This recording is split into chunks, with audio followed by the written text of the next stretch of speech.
Hola, bienvenidos. Welcome to Somos Todos Juntos, a place to explore the beauty of Latino cultures and communities. I am your host, Alan, and even though we're nearing the end of Hispanic Heritage Month, today we're diving into a powerful story about how Cuba gained its independence from Spain, and we're also shining a light on a powerful activist from the Hispanic and Latino communities. But first, let's get our cast warmed up, and we'd love for you to play along at home.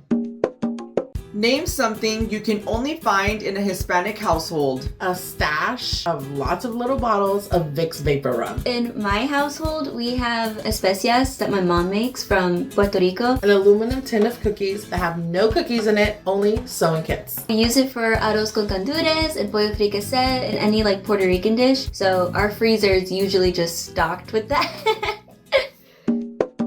October 10th is a significant date in Cuban history.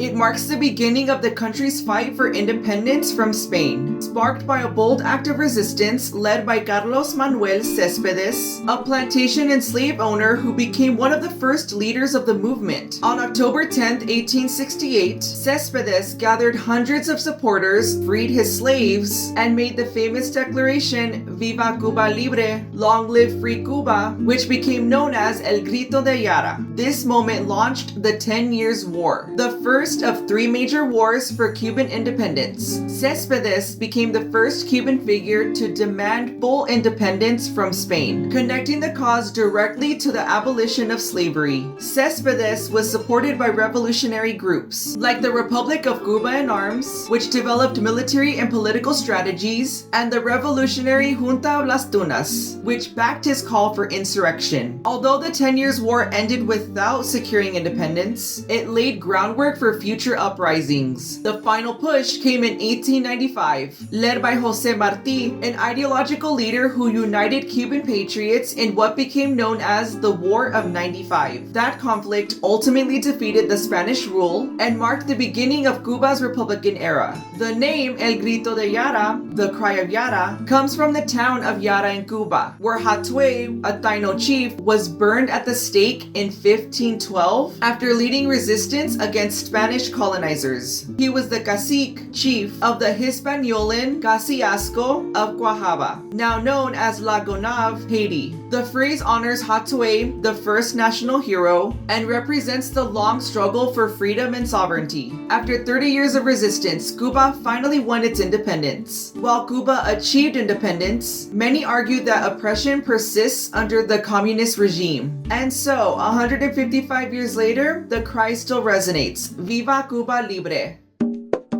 What's an opinion you have that makes you feel the most Latino? For me, food always tastes better with chile and spice. When I was younger, I never put chile in my food, but now that I'm older and I acquired a tolerance for spice, I put chile on everything. I don't know if it's because it just makes me feel closer to home or Puerto Rican, but definitely reggaeton music, Bad Bunny, top tier. In my soups, tacos, even I dip it in pizza, don't judge me. It definitely adds to the experience. I know not everyone can handle spice and that's okay, but for me personally, for my taste, I love to have spice with my food. I don't know if people will agree with me, but I listen to that in the car when no one's in the car. Blast that. What's an opinion you have that makes you feel the most Latino?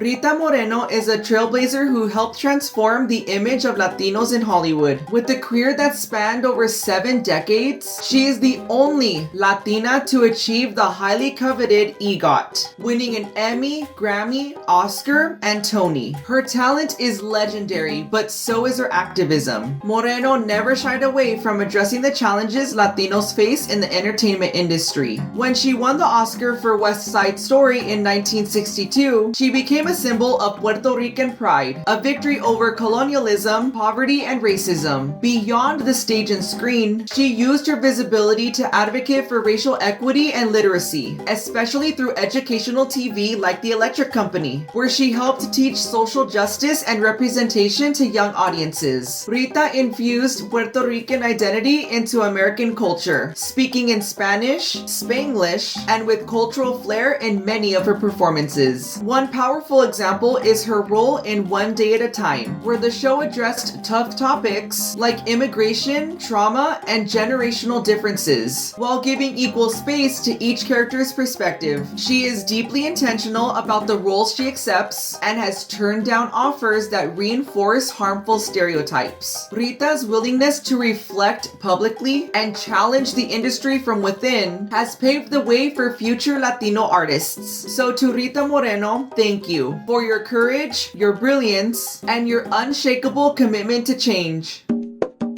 I'm 20% Hispanic, 80% blank.